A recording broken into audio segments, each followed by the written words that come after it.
नमस्कार, आप सभी का बहुत बहुत स्वागत है आपके अपने करंट हेवन के यूट्यूब चैनल पर। जैसा कि आपको पता है कि बहुत ज़्यादा मैथ में बैक लगता है, चाहे सेकंड सेमेस्टर के बच्चे हों, चाहे फोर्थ सेमेस्टर के हों, चाहे थर्ड के हों, चाहे फर्स्ट के हों, बहुत ज़्यादा बैक लगता है। इस वजह से मैंने ठाना है कि पूरा प्लेलिस्ट में अगर आप आगे देखोगे तो बेसिक क्लास तो पूरा कंप्लीट है, मैथ का पूरा महामैराथन भी कंप्लीट है, पूरे प्रीवियस ईयर पेपर कंप्लीट है। लेकिन यह जो दूसरा सीरीज आज का है, कल परसों एक हुआ था, आज एक हुआ है, एग्जाम तक ये लगातार होगा, आज से लगातार होगा, आपको 8-9 दिन लगातार ये चीजें देखने को मिलेंगी। तो अगर इन सारे सीरीज को ही केवल फॉलो करके चले जाते हैं तो निश्चित रूप से आपका 25 में से 20 नंबर तो कहीं नहीं गया है, अगर केवल इस सीरीज को फॉलो करके चले जाते हो। अगर मैथ में बैक लगा तो इतना समझ लेना बहुत ज़्यादा मुश्किलें क्रिएट हो जाएंगी आपके सामने, चाहे 2021 बैच के ही बच्चे इसको देख रहे होंगे, चाहे बैक वाले ही बच्चे क्यों ना देख रहे हो इसको। तो प्लीज़ आपसे रिक्वेस्ट है, बहुत ही गहनता से और अंतिम तक बने रहिए। और पहला वाला लेक्चर जो आया है उसको भी देख लीजिए, अगर आपको लग रहा है कुछ डाउटफुल चीज़ें हैं, क्योंकि आज आपका 4-5 यूनिट तक समाप्त करेंगे। इसके बाद छठा यूनिट कल से स्टार्ट होगा। देखो इतने में ही आपका 2 यूनिट हमने समाप्त कर दिया था, इतने में ही केवल 3 यूनिट है जो बोर्ड पे लिखा हुआ है। आपको लग रहा होगा बहुत छोटा ना, लेकिन बहुत सारी चीजें इसमें आप जानने वाले हो। इतने में से ही आपको देखने को मिलेगा, बहुत ही मजेदार पूरे के पूरे टॉपिक होते हैं, क्योंकि यहाँ से बच्चे फंस जाते हैं। ये पूरा यूपी टेट का पूरा पोर्शन है, पूरा का पूरा केवीएस का पोर्शन है, ये पूरा का पूरा सुपर टेट का पोर्शन है। इतना समझ लीजिए, अगर आप तैयार कर लेते हो इतनी सारी चीजें, शुरू से डीएलएड पे फोकस करके चलते हो, आगे कभी भी दिक्कत नहीं होने वाला है। हालांकि मैंने यूपी टेट और सुपर टेट का भी लेक्चर समाप्त कर रखा है। चलिए स्टार्ट कर लेते हैं, और पिछला क्लास जरूर आप देखिएगा, निश्चित रूप से सबको शेयर करना है। जितने बच्चे देख रहे हैं अपने सहयोगियों को शेयर जरूर करिए, तभी प्रभु आपका सुनता है। सहयोग करके ही लोग एक दूसरे से आगे बढ़ते हैं। सहयोग करने से विद्या कम नहीं होती है, इतना याद रखना, क्योंकि ऐसा रहता तो मेरा विद्या कब का सारा मैंने दान कर दिया होता, खत्म हो गया तब तक। तो ध्यान में रख लेना। देखिए मैं इन दोनों क्वेश्चन को कराने से पहले इन सबको कराता हूँ। देखिए परवर्ती संख्या क्या होता है, याद रखना। परवर्ती संख्या अगर आपसे पूछ लेता है 2 का परवर्ती बताओ, 4 का परवर्ती बताओ, 5 का परवर्ती संख्या बताओ। परवर्ती, पूर्ववर्ती नहीं, परवर्ती मतलब इसको उत्तरवर्ती भी कहा जाता है। परवर्ती को उत्तरवर्ती भी कभी कभी दे देता है, अनुवर्ती भी दे देता है कभी कभी। तो याद रखना परवर्ती के 3-4 नाम है, उत्तरवर्ती, अनुवर्ती, उत्तरवर्ती, अनुवर्ती, परवर्ती। अगर ऐसा कुछ पूछ लेता है तो याद रखना, अगर 5 का परवर्ती पूछता है, 5 का अनुवर्ती या उत्तरवर्ती पूछता है, तो आप इसमें +1 कर देना, सॉरी +1 करना, हाँ +1 करना, तो कितना हो जाएगा, 6 हो जाएगा। अगर 6 का परवर्ती, अनुवर्ती, उत्तरवर्ती पूछता है तो +1 कर देना, फिर से क्या हो जाएगा, 7 हो जाएगा। मतलब कि परवर्ती पूछे तो +1 करके हमको एडिशन करते जाना है, जो भी संख्या दे। 97 का परवर्ती 98, 99 का परवर्ती 100, इस तरह से याद रखना। अब इसी का जस्ट उल्टा होता है पूर्ववर्ती। पूर्ववर्ती अगर 5 का पूर्ववर्ती पूछता है तो एक पीछे, पूर्ववर्ती का मतलब पीछे, -1 कर देना, उसमें से 4 हो जाएगा। 4 का पूर्ववर्ती -1 कर देना, उसमें से तो क्या हो जाएगा, 3 हो जाएगा। 3 का पूर्ववर्ती -1 कर देना, इसमें से 2 हो जाएगा। चाहे जो भी जाए, जितना बड़ा से बड़ा नंबर रहे, उसका पूर्ववर्ती हमेशा क्या होगा, 1 कर देना माइनस। अब अगर आपसे पूछा जाए 1 का पूर्ववर्ती बताओ, अच्छा तो कौन सा बच्चा बता लेगा? सारे बच्चे झूठे होंगे, सारे के सारे गलत बताएंगे, मुझे पता है, सभी के सभी 0 उत्तर देंगे, क्योंकि 1 का पूर्ववर्ती कुछ होता ही नहीं है, याद रख लेना। अगर आपको ऑप्शन में दे देता है 1 का पूर्ववर्ती, क्योंकि 0 कोई नंबर नहीं है, 0 क्या है अभी मैं बताने वाला हूं भाई। 1 का अगर पूर्ववर्ती आपसे पूछता है, 1 का पूर्ववर्ती यानी कि ऑप्शन में दिया रहेगा 0, ऑप्शन में दिया रहेगा -1, ऑप्शन में दिया रहेगा 2, ऑप्शन में दिया रहेगा इनमें से कोई नहीं, नन ऑफ दीज। तो आप याद रखना, नन ऑफ दीज पे जाना, नन ऑफ दीज पे जाना। 1 का कोई पूर्ववर्ती नहीं होता, 1 के पीछे कोई नंबर नहीं आती है, इंटीजर आता है, जिसे हम इंटीजर के नाम से जानते हैं। 0 क्या है, इंटीजर है, न कि कोई नंबर है, यानी कि पूर्णांक है वह 0, न कि कोई पूर्ण संख्या है।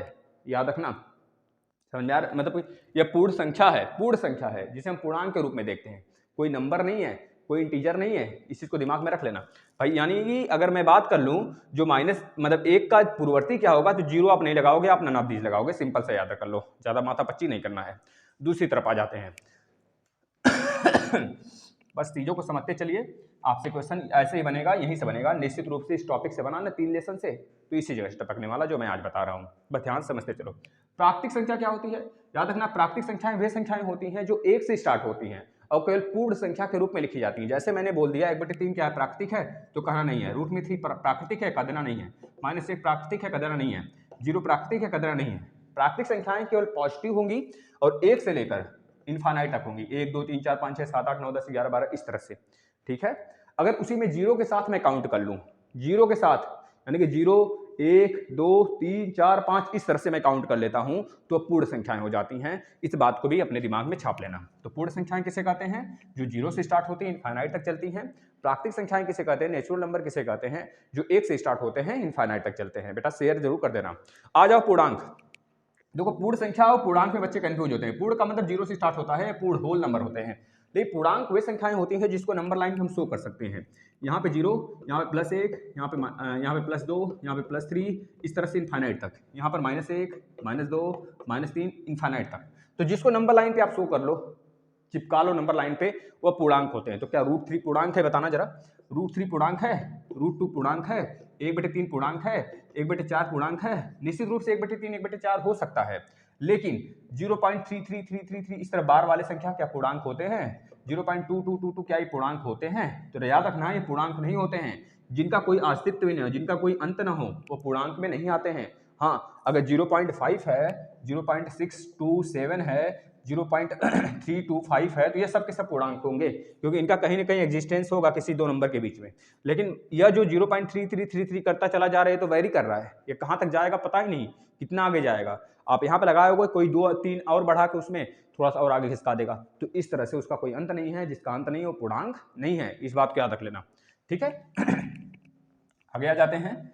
0 क्या है मैंने बता दिया आपको। अगला देखना, योग का तत्समक बहुत बार पूछता है। गुणन का तत्समक क्या होता है? दिमाग से ध्यान से देख लेना। योग का तत्समक मतलब किसी भी नंबर में अगर ऐसी संख्या जोड़ दो तो कोई फर्क ना पड़े। भाई योग का तत्समक क्या हो गया? 0 हो गया। 2 में अगर 0 जोड़ो तो कोई फर्क नहीं पड़ेगा, 2 ही आएगा। 3 में 0 जोड़ो कोई फर्क नहीं पड़ेगा, 3 आएगा। यानी कि 3 में, 2 में, 1 में हमने क्या जोड़ा कि उसमें कोई फर्क नहीं पड़ा, तो 0। तो 0 क्या है? योग का तत्समक है। इस बात को याद रख लेना। योग का तत्समक कौन है? 0 है। इस बात को याद रखना भाई, बहुत बार पूछा जाता है, ठीक। अब गुणन का तत्समक देखो। गुणन का तत्समक मतलब कि 1 में किसका गुणा, 1 छोड़ो, 4 का, 4 में किसका गुणा करो कि इसमें कोई फर्क ना पड़े, 1 का। 5 में किसका गुणा करो कोई इसमें फर्क ना पड़े, 1 का। 6 में किसका गुणा करो कोई इसमें फर्क ना पड़े, 1 का।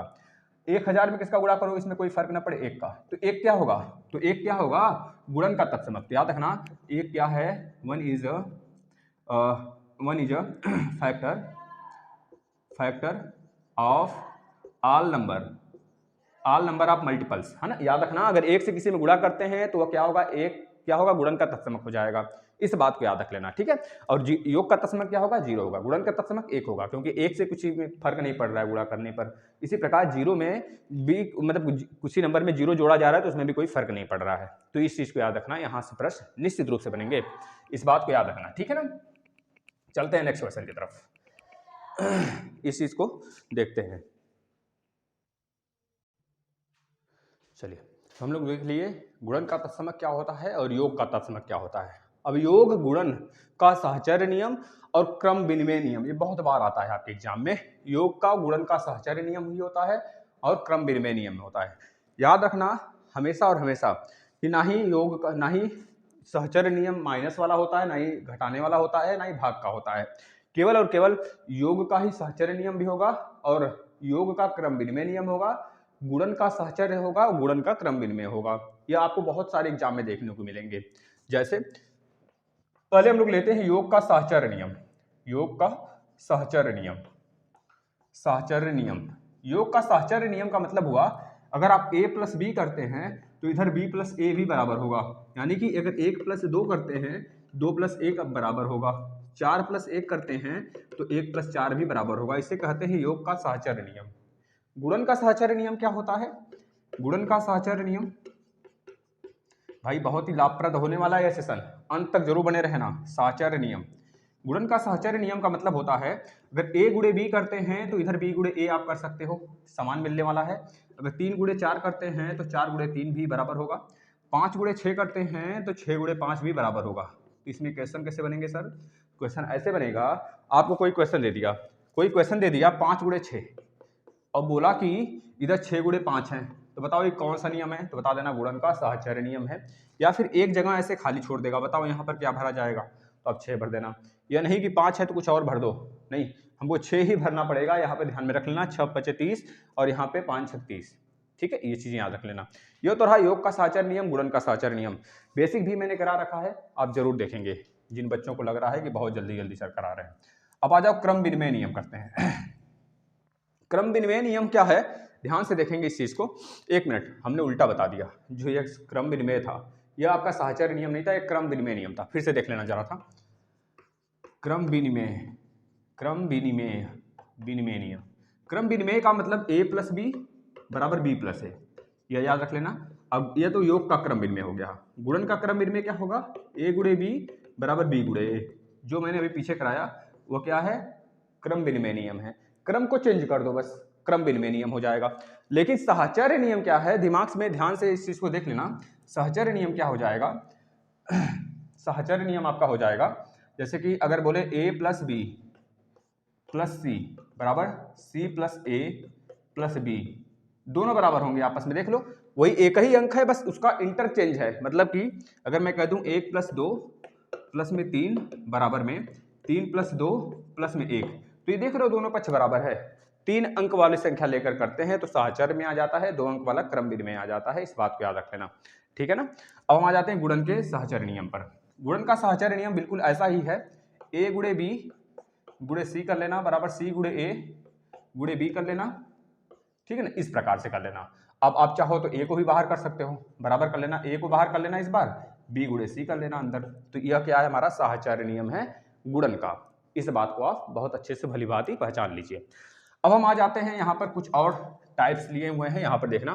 जैसे ऐसे प्रश्न आते हैं, गुणात्मक प्रतिलोम बताओ, -19/29 का गुणात्मक प्रतिलोम बताओ। हमने बताया था कि भाई आपको कि गुणन का तत्समक क्या होता है, 1 होता है।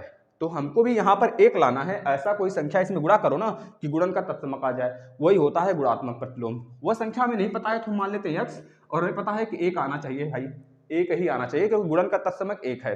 तो बताओ x की वैल्यू क्या हो जाएगी, तो आप कहोगे इधर गुणा कर रहा है इधर जाके भाग करेगा, 29/-19। राइट आंसर आपका ये वाला हो जाएगा। जैसे -19/29 दिया है, अगर इसमें x की वैल्यू रख देते हो 29/-19 तो कट जाएगा, 1 के बराबर आ जाएगा। तो याद रखना, अगर पूछता है 5/4 का गुणात्मक प्रतिलोम बताइए 5/4 का, तो आप कर देना गुणा, इसमें 4/5 होगा राइट उत्तर आपका, ठीक। उसी को बस पलट देना, अगर -5/4 है तो -4/5 हो जाएगा। इस बात को याद रखना, बस हमको 1 लाना है गुणा करके। अगर यही उल्टा पूछता है, अब योग में पूछता है कि योज्य प्रतिलोम बताओ। हमें पता है किसी भी नंबर में अगर हम 0 जोड़ते हैं तो कोई फर्क नहीं पड़ता है। तो याद रखना, योज्य प्रतिलोम में हमें क्या करना है, जो भी नंबर दिया रहेगा उसमें माइनस लगाकर हमको उसी में जोड़ देना है, तो 0 मिल जाना चाहिए, 0 आ जाए किसी भी सूरत में, वही हमारा योज्य प्रतिलोम होगा। जैसे 30/278 दिया हुआ है, इसमें माइनस लगा के 30/278 कर दो। तो अगर आपसे पूछा कि 30/278 का योज्य प्रतिलोम क्या होगा, तो बता देना -30/278 होगा। तभी तो देखो 0 आएगा, काटोगे तो 0 आ जाएगा। पूछ लेगा 4/5 का योज्य प्रतिलोम बताओ, तो कर देना -4/5 कर देना, ठीक है। बहुत सारे बच्चे कंफ्यूज हो जाते हैं कि पलटना है कि माइनस करना है। तो याद रख लेना, हमको लाना है 0, क्योंकि 0 योग्य तत्समक है, गुणन में पलटी मारना है, इस बात को याद रखना। चलो अब ऊपर वाले 2 क्वेश्चन को कर लेते हैं हम लोग।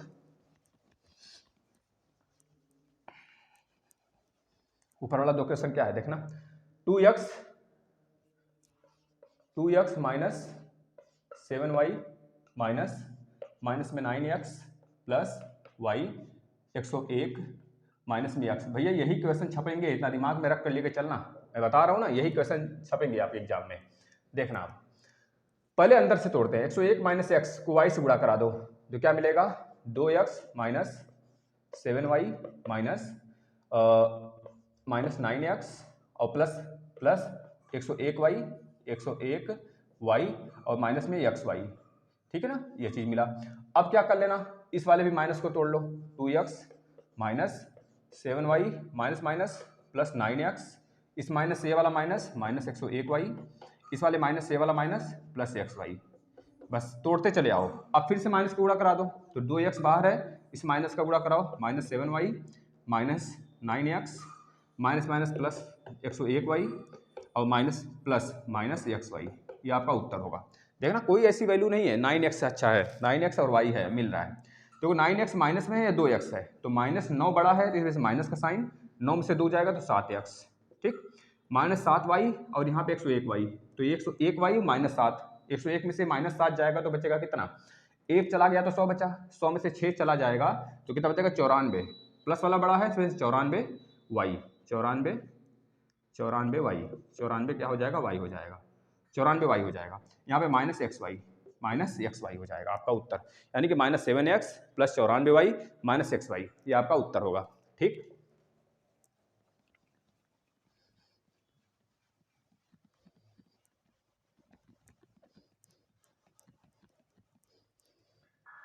अब आ जाते हैं इस वाले प्रश्न पे।